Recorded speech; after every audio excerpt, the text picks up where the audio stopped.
এমন এক শহরে থাকি এখানে নাই কোনো বাঙালি। আমরা একটা রেস্টুরেন্টে জব করে ৫-৭ জন। এই শহরের বাঙালি হচ্ছে এগুলো, এর বাইরে আসলে তেমন বাঙালি নেই। তো এক একদিন এক একজনের অফ ডে পড়ে, যার অফ ডে পড়ে সে একাই ঘুরতে হয়। আমারও অফ ডে পড়ছিল গতকাল, এই কারণে আমি গতকাল বলে দিয়েছিল আজকে আমার অফ ডে। সকালে একটু বেশি ঘুমাইলাম আর কি, ঘুমায় উঠে এখন ঘুরতে বাইরেছি। জায়গা সুন্দর, বাট সাথে কেউ না থাকার কারণে তেমন একটা এনজয় করতে পারতেছি না।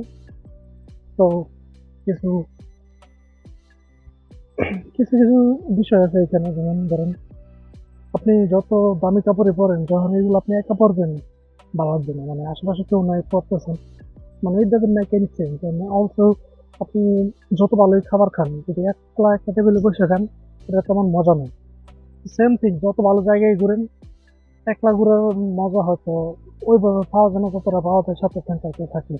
তো এটা এক একজনের ক্ষেত্রে এক এক রকম হইতে পারে, কেউ আবার সোলো ট্রাভেলিং অনেক পছন্দ করে, বাট আমার ক্ষেত্রে এটা একটু ভিন্ন। আমি আমার ফ্রেন্ড সার্কেলের সাথে নিয়ে ঘুরতে খুব ভালো লাগে, বাট আমি এখানে আছি। তো দেখেন,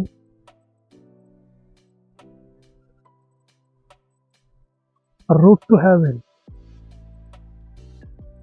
জাস্ট scenic view.